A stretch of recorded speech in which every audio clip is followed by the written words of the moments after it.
তাপপ্রবাহের খবর জানাতে যশোর জেলা শহরে আছেন সহকর্মী জুয়েল মৃধা এবং গরমের কারণে হাসপাতালে রোগীদের চাপ বাড়ার খবর জানাতে বাংলাদেশ শিশু হাসপাতালে আছেন রিপোর্টার রাশেদ বাপ্পি।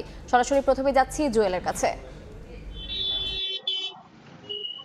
যশোরে যে এই কয়েকদিন ধরে যে তাপপ্রদাহ চলছে, এই তাপপ্রদাহে কিন্তু মানুষের জীবন একেবারেই ওষ্ঠাগত। বিশেষ করে এই মৌসুমের সর্বোচ্চ তাপমাত্রা রেকর্ড হয়েছে গতকাল 42.6 ডিগ্রি সেলসিয়াস। আজকেও কিন্তু তাপমাত্রা একই ধরনের। সকাল থেকেই তীব্র তাপে মানুষ যারা শ্রমজীবী, যারা ঘরের বাইরে বেরিয়েছেন, তারা কিন্তু চরম দুর্ভোগে পড়েছেন।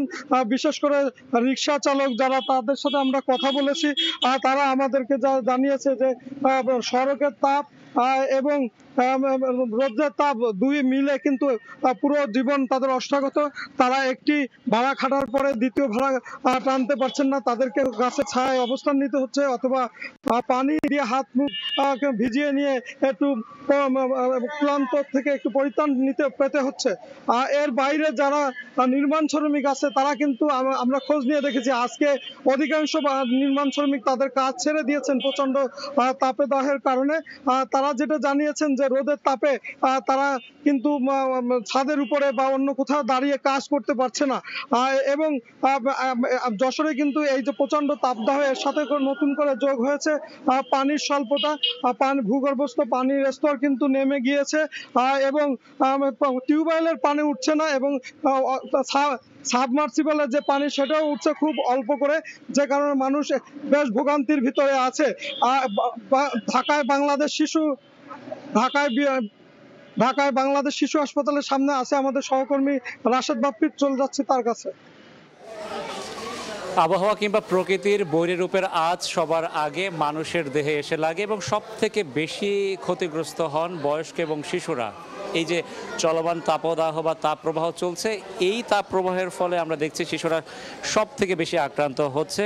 এবং ঠিক এই মুহূর্তে আমি আছি বাংলাদেশ শিশু হাসপাতাল ও ইনস্টিটিউটে। এই হাসপাতালে আমরা দেখতে পাচ্ছি ঢাকা এবং ঢাকার বাইরে থেকে বেশি রোগী আসছে এবং যারা বেশি নাজুক অবস্থায় পড়েছে অভিভাবকরা শিশুদের নিয়ে, তারা কিন্তু ঢাকার বাইরে থেকে ছুটে আসছে। এবং সব থেকে বেশি রোগের ক্ষেত্রে যদি বলতে হয়, এবার নিউমোনিয়ার প্রকোপ সব থেকে বেশি। গত 24 ঘন্টার একটি হিসেব আছে আমার এই হাসপাতালটিতে, গত 24 ঘন্টায় প্রায় 150 জন অর্থাৎ 150টি শিশু ফুসফুসের নানা সংক্রমক নিয়ে ভর্তি বা এই হাসপাতালে চিকিৎসা নিয়েছে। এর মধ্যে ঠান্ডা, জ্বর, কাশি এবং নিউমোনিয়া রয়েছে। পাশাপাশি ডায়রিয়ার প্রকোপ কিন্তু এবার একটু আমরা কম দেখতে পাচ্ছি। গত 24 ঘন্টায় 53টি শিশু ডায়রিয়া নিয়ে এখানে এসে চিকিৎসকের শরণাপন্ন হয়েছে, যদিও ভর্তি হয়েছে মাত্র 11টি শিশু। সব মিলিয়ে বলা চলে এবারের যে তীব্র তাপপ্রবাহ, এই তীব্র তাপপ্রবাহের কারণে সব থেকে বেশি নাজুক অবস্থা পার করছে শিশুরা। এবং এই কারণেই কিন্তু চিকিৎসকরাও বারবার বলছেন শিশুদেরকে এই সময়টাতে একটু যত্নের সঙ্গে রাখতে, অর্থাৎ অনেক গরমে যাতে শিশু ঘেমে না যায়, পাশাপাশি শিশু ঘেমে গিয়ে যেন পোশাক শরীরে থাকা অবস্থায় আবার ঘাম শুকিয়ে না যায়, এই বিষয়গুলোর উপরে বারবার নজর দিতে বলছেন চিকিৎসকরা।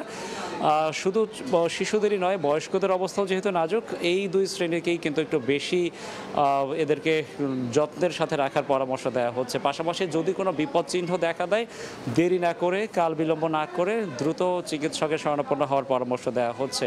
এবং যেহেতু নিউমোনিয়ার প্রকোপ বেশি, এই জন্য এবার যারা চিকিৎসক রয়েছেন তারাও কিন্তু অনেকটাই হিমশিম অবস্থায় সময় পার করছে নিউমোনিয়া আক্রান্ত শিশুদের চিকিৎসা নিয়ে। এবং আমরা জানি নিউমোনিয়া কিন্তু সাধারণ কোনো রোগ নয়। নিউমোনিয়ার সঠিক সময়ে সঠিক চিকিৎসা না পেলে সেটি কিন্তু মরণঘাতী হয়। এবং এজন্যই নিউমোনিয়ার যে বিপদ চিহ্নগুলো রয়েছে, সেই বিপদ চিহ্নগুলোর উপরই বেশি জোর দিচ্ছেন চিকিৎসকরা। এবং তারা বলছেন যেহেতু ডায়রিয়ারও কিছুটা প্রকোপ রয়েছে, সেক্ষেত্রে শিশুকে খাবার খাওয়ানোর ক্ষেত্রে কিছুটা সাবধানতা অবলম্বন করার কথা বলা হচ্ছে। পচা বাসি বা অনেক কয়েক ঘন্টা পার হয়ে যাওয়া যে খাবার, সেগুলো যাতে খাওয়ানো না হয়, এই সব বিষয়ে কিন্তু বারবারই জোর দিচ্ছেন বিশেষজ্ঞ চিকিৎসকরা। এই ছিল আমার কাছে বাংলাদেশ শিশু হাসপাতাল ইনস্টিটিউট থেকে এই যে গরমজনিত প্রাদুর্ভাব, সেই প্রাদুর্ভাবে কাহিল হয়ে পড়া শিশুদের খবর।